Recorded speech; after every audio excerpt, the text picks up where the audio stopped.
Hello YouTube. I wanted to do a quick review on this 29 liter BougeRV, which is a little 12 volt compressor refrigerator shaped like an ice chest. I picked this up last week when they were having the Amazon Prime Day.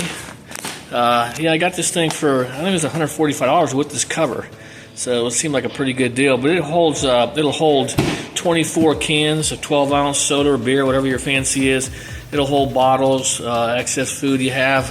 Anyway, I bought this thing for two reasons. I bought it, one, to take on car trips or road trips with me, so I didn't have to tote ice. I could just plug this into a cigarette lighter or whatever in the car. And I also bought it as a drink cooler and overflow for my camper. It has a little refrigerator in it, but when I go for longer periods of time, I need to take more food.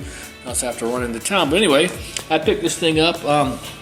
So far, I really like it. Right now, you know, if you look at the controls here, let me take the cover off, you'll be able to see the controls better. The controls are really intuitive. Right now it's at 30 degrees. I have the set point right at, I think, 35, and it drops down, and then the compressor shuts off and it creeps back up to about 35. So it's got a little bit of a swing there. If you had something that was sensitive to freezing, you probably would want to set it a little higher than 35. But this thing also works with a freezer or a refrigerator. It does one or the other, but not both. It's just one, one chamber in there. But it's super quiet. I mean, you can't even hear this thing run.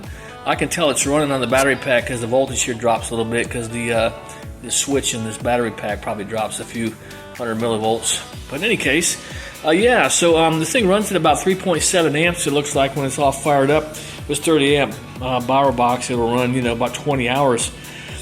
And that is, because I'm just assuming it runs half the time. But in any case, it also comes with a little, plug it into a wall, and it's got a DC output. So the thing runs on DC, but it's got a AC adapter, or it comes with the cigarette lighter thing, which I just have plugged directly in here.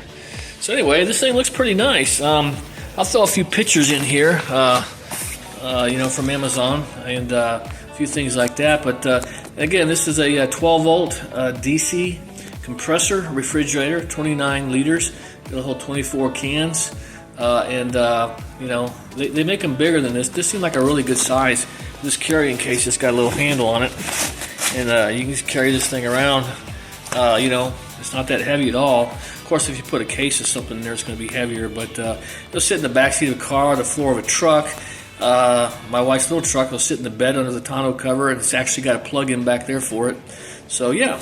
Anyway, don't know how it's going to run long term from a reliability perspective, but just from a functionality perspective and how, the fit and finish on it, and how quiet it is, how quickly it cooled down, I would recommend it based on that. Again, I can't really speak to the long-term reliability of it, but I'm going to let it run here for the weekend and make sure everything's good. I don't have any problems with it. And other than that, it'll be used periodically as I do my thing. So, in any case, I just thought I'd share this with you. If you're looking for a little refrigerator or an alternative to having to get ice all the time, these things are actually quite affordable now. I've seen them in this price range quite often, and there's different brands. But this one just looked the nicest to me. So, in any case, I'm going to let you go. Very nice chatting with you. Enjoy your day, and talk to you again later.